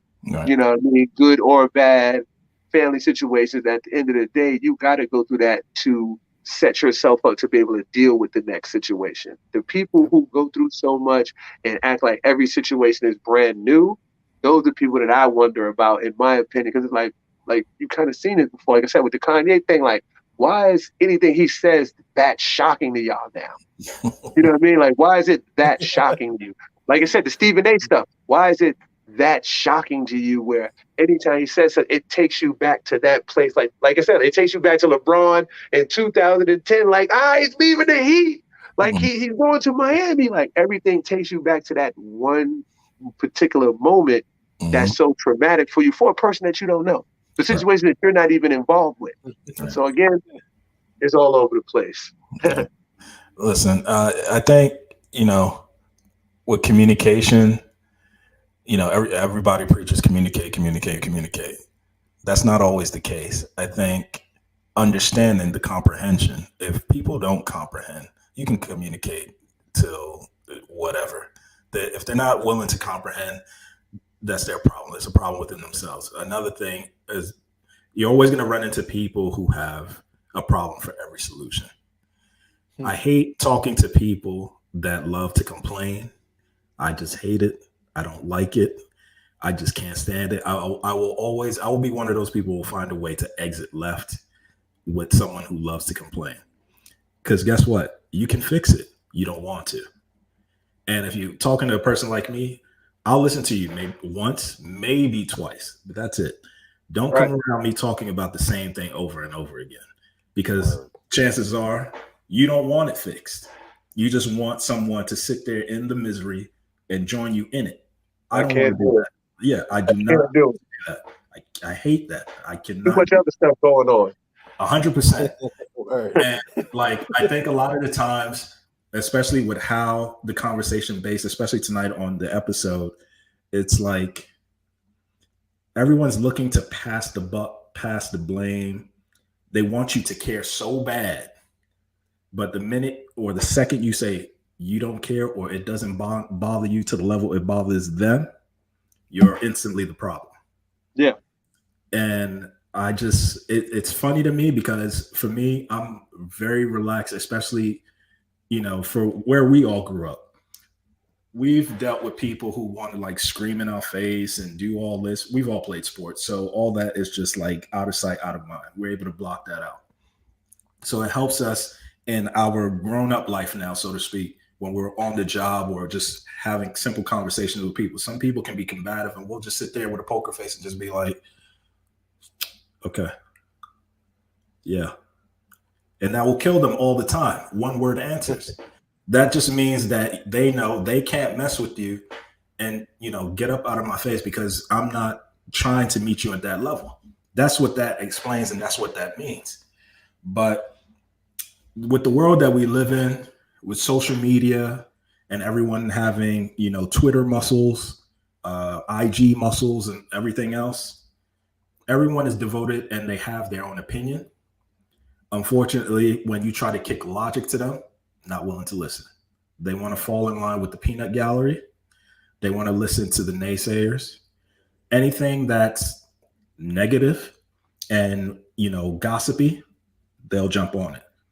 But for, the people like I believe it was Akon that said it. He was like, it don't affect me what Kanye say. What's the problem? Now he's getting bashed because he didn't join the peanut gallery and say, oh, well, there's something wrong with Kanye. Right. You know what I mean? It's a whole host of things, you know, and you know, I think all three of us can say we're not solving world peace. Not saying that. We're not going to deal with that. But on a logical spectrum, you're just people that love to sit in their problems. They have a problem for every solution. They don't want to fix it. They just want someone to join them in their misery. And that's what I see with a lot of these topics. Like, yes, granted, Jerry Jones situation, outlier. He has money, and I think that's what separates it. That's the range, and that's the graph that we're looking at. But when it pertains to him, you know, let's use that same energy when it comes to Bill Cosby. They had no problem trying to vilify him for something that was okay at that point in time in that life, whether it was in the 60s or the 70s. That was actually okay. I'm going to say it again. It's okay. It was okay, because I know people are like, well, wrong is wrong. No.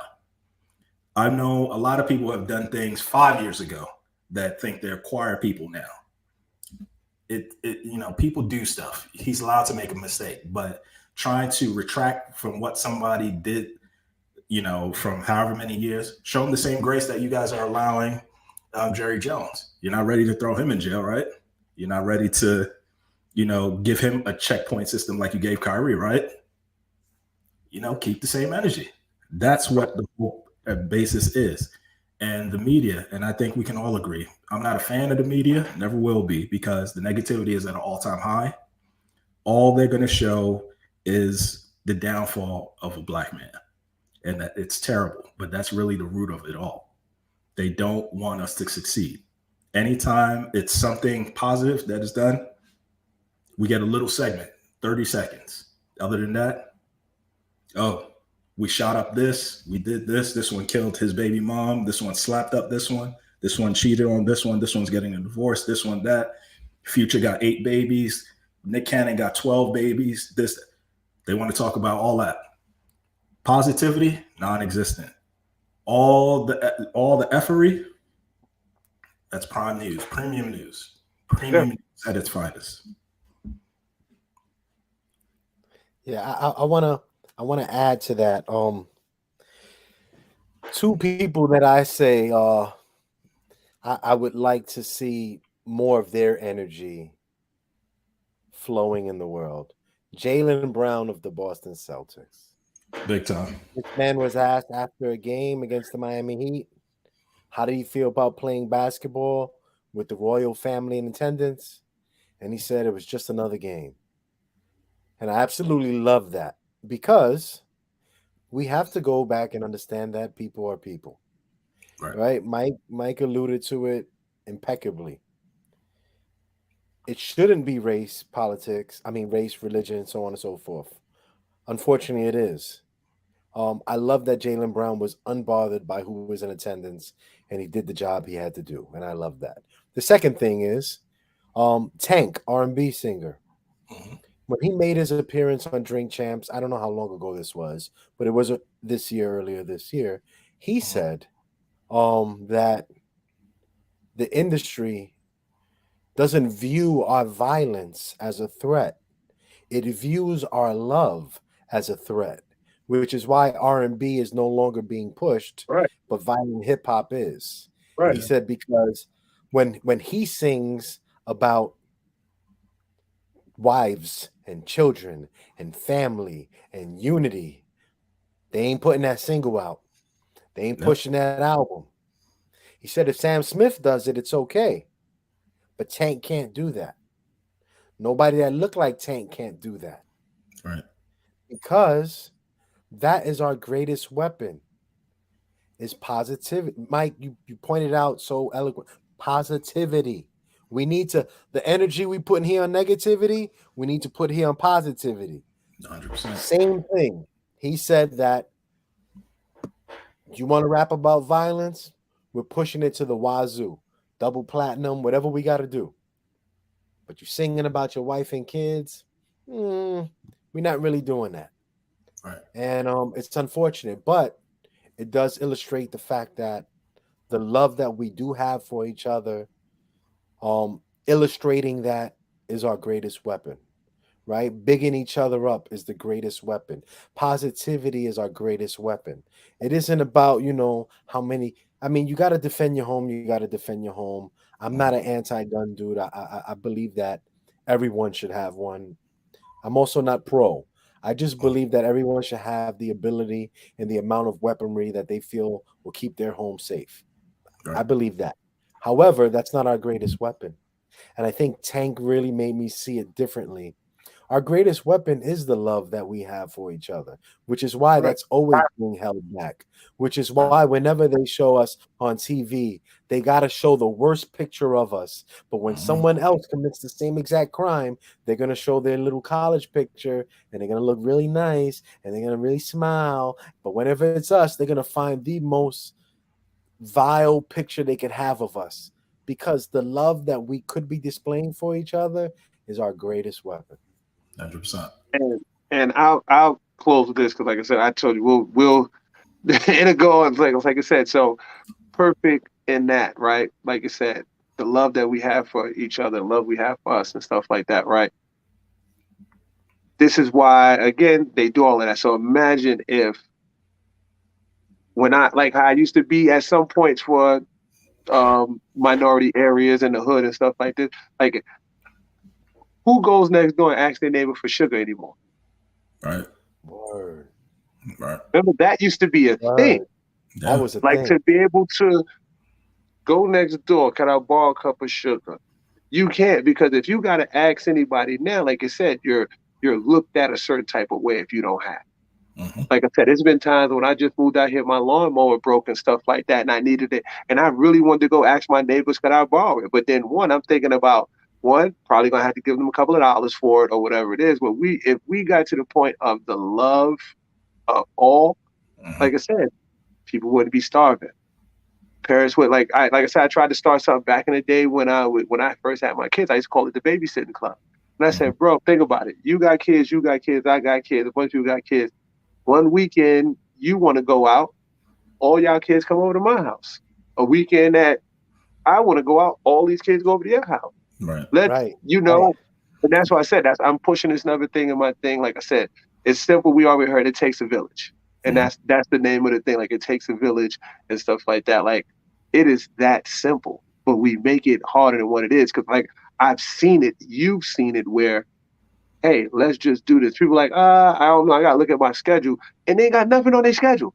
Right. They ain't got nothing on their schedule. Just not willing to be involved at that time. Don't want to commit to something that could be something better for all of us in whatever form of fashion. Just like what we're doing now. It took us a little while to get to the point of where we're at right now. We was all over the place, people's schedules and this, that, and the third, but we committed to this because we see the bigger picture of this. So this is why we're all making the time, however we can, to be a part of this. And that's what we got to do another thing. So I should be able to go next door and be like, hey, can I borrow some sugar? Or, hey, I'm about to step out for a minute and stuff. So, could my kids come across the street for a second or whatever? Like, I remember when I was young, my parents I was staying with my aunt and stuff, that they would leave out so early that I would go to the neighbor's house and go to school from there, because my mom's or something like that had to go early in the morning. And when I had to be to school, it was too early. So I would get up, go over to my neighbor's house, sleep there until it was time for me to originally get up to go to school, get dressed, and go from there. Right. But those are the type of connections that we had and stuff like that back in the day, because that was the normal. Like I said, you really had to connect with the people that was in your neighborhood, because now, like I said, which is, like I said, the gift and the curse, social media is great, because I still talk to all the people back in Harlem and in the Bronx and all that stuff like that. But like I said, through that, I don't connect with the people that's right around me. Right. Because I don't have to. I can talk to them all night. I can do this or whatever it is, and so on and so forth. So again, like I said, the love. And that's all this is pushing for me, is, again, whether you feel like you don't think Kanye's off his meds and this, that, and the third, and so on and so forth. Again, if you know this, then what are you doing to help him? Right. Big time. That's it. Are you trying to get him on his meds? Or do you understand that if you feel like that's the case, he's not on his meds? And again, like I said, when you look at all the other things, I posted this about Xanax and stuff like that. Medication is not really the answer. Yeah. All they do is subdue you for the time being, and it keeps you in that state or whatever, but it's not fixing the problem in most cases. But that's my piece on that. Jay, closing statement? Yeah, Mike hit it again. You know, I worked in inpatient psychiatry at Bellevue Hospital in 2003 to I retired in August of 2021. 100% right. Medication doesn't fix problems. I'm not an advocate of medication. I never was, even working there. You know, I always believed in the power of communication because there's a healing factor to listening. And that piggybacks off of what you both said repeatedly. When we communicate, we have to be willing to understand. We have to be willing to convey the message in a manner that isn't demeaning.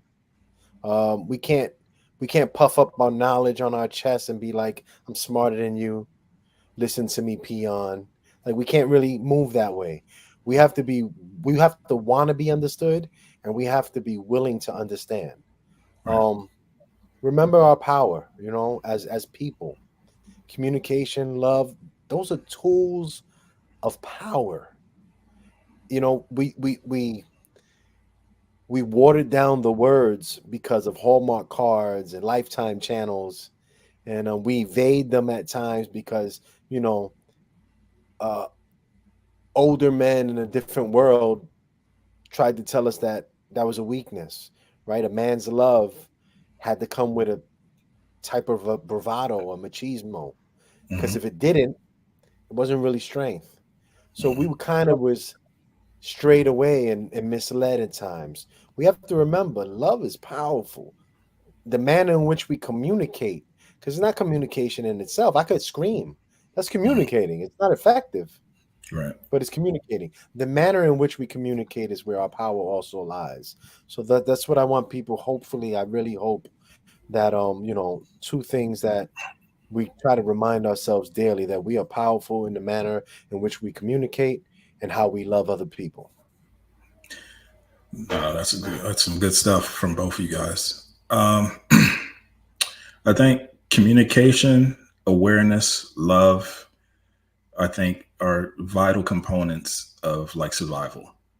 I think a lot of what we see going on in the news waves and even in our regular lives, we just see a lot of negativity, and it's bothering because, you know, you guys are fathers. Obviously, I'm an uncle. You don't know what world you're leaving your kids to, you know, and it's frustrating because how we grew up, and, you know, we've said it 10 times over. We were outside. We could go to the park. We could go play basketball on the hoops on the street. We can go play football in the street and traffic would stop. Not so much now. Now you got to worry every time your kid is outside. You don't know what kind of gang nonsense is outside. You don't know whose situation outside. You just don't know. That's the big unknown. You just don't know. And it's getting worrisome because for even us, people our age, we go outside. There's no guarantee we're coming back. There's no guarantee that we're coming back inside the house. I think people are fixated with fairy tale, but the life that we have is one life. There's no commercial breaks with what we do. You know, and we're just regular guys. We're not like these superheroes. Maybe to, you know, you guys, your kids, you are their role models. You are their superhero. I know to my niece and my nephew, I am their superhero, and that's fine. I take that badge, but, you know, the life that we lead and we walk through day by day, it's troubling because if you leave it up to the news, we're just like seconds away from a passing bullet or someone's argument or some nonsense that, you know, exactly what we just finished saying, communication, or just finding the dependency in yourself to understand. Listen to someone who's hurt. Just listen. You don't have to fix anything. Just listen. If you listen, Vital component. They just want to bounce off an idea off you. But we don't have that. We just have people who are so quick to judge. So many people are ready to joke around, demean, ridicule. It's bad.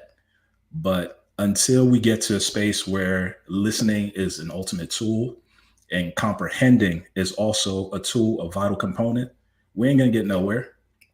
It's like you go on a job and your homeboy wants a job and you try to tell them, okay, yeah, come, there's an opening, such and such. You're responsible. Because if that person acts a fool, guess what? They're going to question your character because you brought them to the table. That's how that works. It's always a chain and effect for everything. But in all things, it's trial and error. But what I do want people to understand is that, yes, we are governed by different rules. I think a lot of the times people want to focus on this moral compass. It doesn't exist. This is real life people. People only care about money. If you have the most money, guess what? You probably have the loudest voice. But with our overall topic, Jerry Jones, my personal opinion, he doesn't care. He's blind. He's reached a stage and a status where he's achieved what he's wanted. He's 80 years old. He's a billionaire. I don't know too many people who can sit at a table and tell a billionaire what to do with his money or what to tell him how to think. Virtually impossible. So if people are hoping for some kind of apology, you're going to keep waiting. But as far as the news cycles and how they continuously spin it, you see what they did to Bill Cosby, you see what they did to Kyrie Irving, and you see what they're continuously doing to Kanye West. That's something you really need to sit down and think on. Kanye's not crazy. Kyrie is a smart young man. There's nothing wrong with him. And Bill Cosby is just Bill Cosby. But I say it to say this: communicate, love each other, because without that, we have absolutely nothing. All right, folks, this is our show, our episode 3. Hopefully you guys enjoy it. Please hit us up, comment, subscribe. You know who I am, you know him, and you know him. And we are straight to Mellow 3. Take it easy.